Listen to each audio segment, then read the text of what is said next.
আলোচনা করব মিথুন রাশির পুনর্বসু নক্ষত্রের মার্চ মাসের রাশিফল নিয়ে।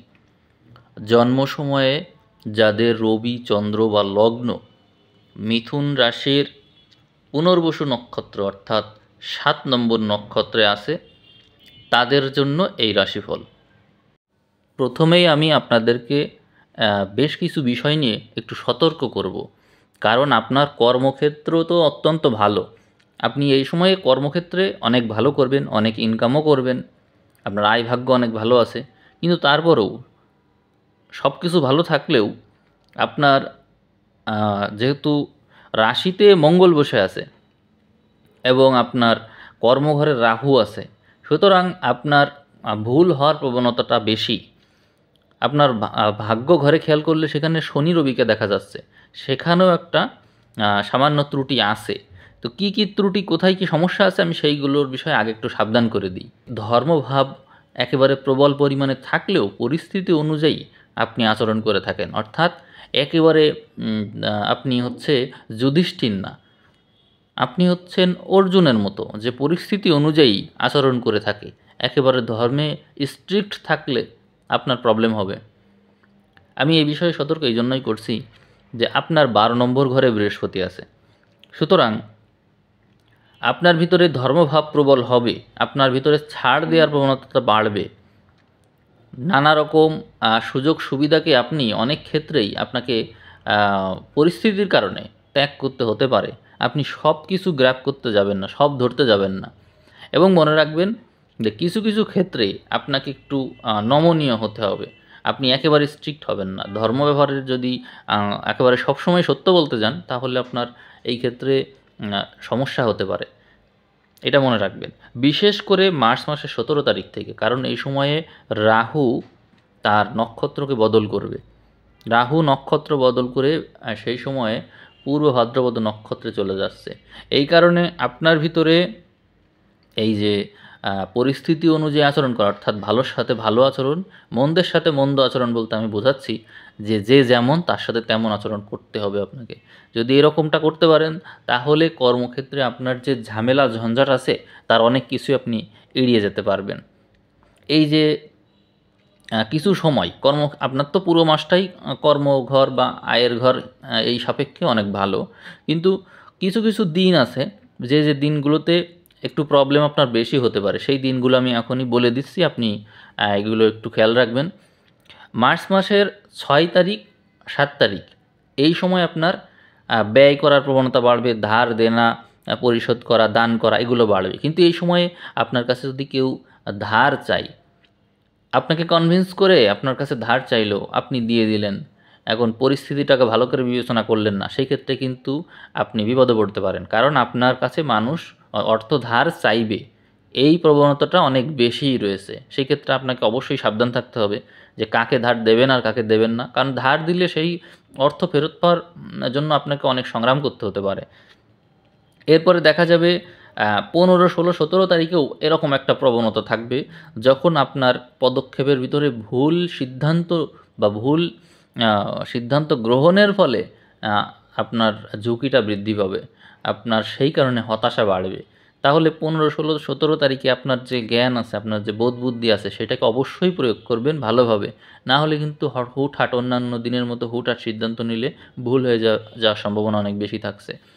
19, 20 এবং 21 তারিখে দেখা যাবে রোগ ব্যাধি ফাড়া বা বিপদ আপদ বা শত্রু দ্বারা অর্থক্ষয়, এই ধরনের সমস্যা থাকবে। 17 তারিখে রাহু তো নক্ষত্র পরিবর্তন করবে, এই জন্য আপনাকে 19, 20, 21 এই সমস্ত তারিখের রাহুর বৈশিষ্ট্যটা অ্যাপ্লাই করতে হবে, অর্থাৎ পরিস্থিতি অনুযায়ী আপনার ধর্ম বদলাবে।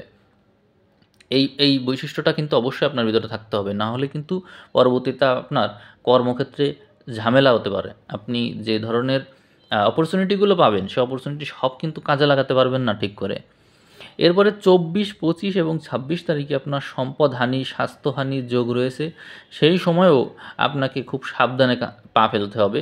আপনার শারীরিক ঝুঁকি বৃদ্ধি পেতে পারে এবং আপনার জ্বর হতে পারে। তারপরে প্রেশারের মাত্রাটা বৃদ্ধি পাওয়ার সম্ভাবনা আছে। আপনার উচ্চ রক্তচাপ যদি থাকে বা হাই প্রেশার, লো প্রেশার থাকলে তারা অবশ্যই এই সময় একটু সাবধানে থাকবেন। এবং এই সময়ে অধিকাংশেরই জ্বর হওয়ার সম্ভাবনা অনেক বেশি থাকবে। এছাড়াও আপনার দুর্ঘটনাজনিত কারণে আঘাত পাওয়ার সম্ভাবনাও কিন্তু আছে এই মাসে। এবং তার কারণে আপনার হসপিটালাইজডও হতে পারেন, আপনি হাসপাতালে যেতে হতে পারে কিন্তু আপনার। তো সেই দিনগুলো আমি আরেকবার বলছি, আপনি মাসের 6, 7, তারপরে হচ্ছে 15, 16, 17, 19, 20, 21, 24, 25, 26 এই দিনগুলোতে খুব বেশি সাবধান থাকবেন, কারণ এই সময়ে আপনার বিপদ-আপদ ঘটার সম্ভাবনা বেশি। তার ভিতরে অধিক বিপদ-আপদ হওয়ার সম্ভাবনাযুক্ত মাসের শেষের দিকের সময়, অর্থাৎ 19, 20, 21, 24, 25, 26 এই সময়গুলো হচ্ছে আপনার ডাক্তারের শরণাপন্ন হতে হয় এমন কোনো সমস্যা হতে পারে। এই ছাড়া বাকি যে সময়গুলো আছে এই সময় আপনার কর্মভাগ্য খুবই ভালো, ভাগ্যভাব আপনার অনেক শুভ রয়েছে, প্রতিটা ক্ষেত্রেই আপনার আয় হবে এবং আপনার একাধিক দিক থেকে আয়ের সুযোগ রয়েছে।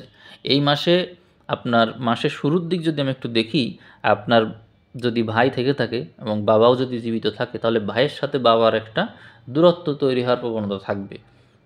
মিলবে না, চিন্তাধারায় মিলবে না, দুইজনের ভিতরে হয়তো একই বিষয় নিয়ে একটু দ্বন্দ্ব তৈরি হতে পারে।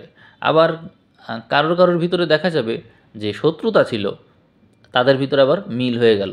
অর্থাৎ যাদের ভিতরে মিল ছিল তাদের ভিতরে অমিল তৈরি হতে পারে, এবং যাদের ভিতরে অমিল ছিল তাদের ভিতরে মিল তৈরি হতে পারে। এই প্রবণতা কিন্তু এই মার্চ মাসে দেখা যাচ্ছে। এছাড়াও কর্মঘরে যখন রবি প্রবেশ করছে, অর্থাৎ মাসের একটু মাঝের দিকে আমরা যদি চলে যাই, তাহলে দেখতে পাবো যে মাসের 16 তারিখ, আপনারা 16 তারিখ নিতে পারেন। তো এই দিকে রবিকে দেখা যাবে যে 15-16 তারিখের দিকে যখন রবি আপনার কর্মঘরে ঢুকবে, তখন সে রাহুর সাথে তার দেখা হবে, এবং ওই ঘরে রবি প্রবেশ করার কারণে যাদের বাবা জীবিত আছে তাদের দেখবেন বাবার একটু সমস্যা হচ্ছে, শারীরিক অসুস্থতা বৃদ্ধি পাবে, বা হচ্ছে রোগ ব্যাধির পরিমাণটা বাড়তে পারে। এই জন্য তাদের জন্য একটু এক্সট্রা কেয়ার নেওয়ার চেষ্টা করবেন, এই ক্ষেত্রে একটু সতর্ক থাকতে হবে। এছাড়া আপনাদের মায়ের স্বাস্থ্য যদি বলি, আপনাদের মায়ের স্বাস্থ্যের ক্ষেত্রে তাদের ভিতরে হতাশার প্রবণতাটা তো আছেই, এবং অতিরিক্ত গ্রহ, অর্থাৎ সমস্ত গ্রহই আমি বলবো, অতিরিক্ত বলে লাভ নেই, এই কেতুর ঘরে সমস্ত গ্রহের দৃষ্টি থাকছে এই মাসে, যার কারণে আপনাদের মায়ের স্বাস্থ্য এক এক সময় এক এক রকম দেখা যাবে। তবে আমি বলবো কোনো প্রকার দুশ্চিন্তা যেন না করে, দুশ্চিন্তা করলে নেগেটিভিটি দ্বারা প্রভাবিত হওয়ার সম্ভাবনা অনেক বেশি থাকবে। তা আমি আশা করব যে আপনাদের যে মানসিক দিক, সেই মানসিক দিক যেন আপনারা নিয়ন্ত্রণ করতে পারেন। কেন বলছি? কারণ আপনাদের যে মনের ঘর আছে, সেই মনের ঘরে সমস্ত গ্রহ এই মাসে দৃষ্টি দিবে। এই মাসে আপনাদের ভুল সিদ্ধান্ত নেওয়ার প্রবণতাটা কিন্তু বাড়বে। কেন বাড়বে? কারণ আপনাদের দশম ঘরে রাহু থাকার কারণে আপনাদের কর্ম চাঞ্চল্য বাড়বে, সমস্ত কর্মই আপনারা ধরতে চাইবেন, সমস্ত কর্মই আপনারা করতে চাইবেন। কিন্তু আপনাদের বৈদেশিক বাণিজ্য, অর্থাৎ যদি বাইরের কারোর সাথে, দেশের বাইরের কারোর সাথে যদি আপনাদের সংযোগ থাকে, বৈদেশিক বাণিজ্যের সংযোগ, তাহলে সেই বিষয়টাকে আপনারা অবশ্যই অধিক গুরুত্ব দেবেন, কারণ ওই ক্ষেত্র থেকে আপনাদের অর্থ আয়টা অতিরিক্ত হবে। অবশ্যই আমার এই কথাটা মনে রাখবেন, যারা বৈদেশিক বাণিজ্যের সাথে সংশ্লিষ্ট আছেন তারা অবশ্যই ওই বিষয়টাকে আগে গুরুত্ব দেবেন। আপনাদের মাসের শেষের দিনগুলোতে ভুল পদক্ষেপ নেওয়ার সম্ভাবনা অনেক বেড়ে যাবে। আপনার সুযোগ নিয়ে কোনো সমস্যা নেই, অনেক সুযোগ আপনি পাবেন, অনেক সুযোগ, কিন্তু ভুল পদক্ষেপ নেওয়ার প্রবণতাটা বাড়ার কারণে আপনার অনেক লস বা অনেক ক্ষয়ক্ষতির সম্মুখীন আপনার কিন্তু হতে পারে। এইটা মনে রাখবেন, এইটা মনে রেখে তারপরে সামনের দিকে এগিয়ে যাবেন, তাহলে আপনি ভালো করবেন। তো ঠিক আছে, ভালো থাকবেন। আর সামনের মাসের রাশিফল চাচ্ছেন কি না এ বিষয়ে অবশ্যই একটু কমেন্ট করবেন। ধন্যবাদ সবাইকে।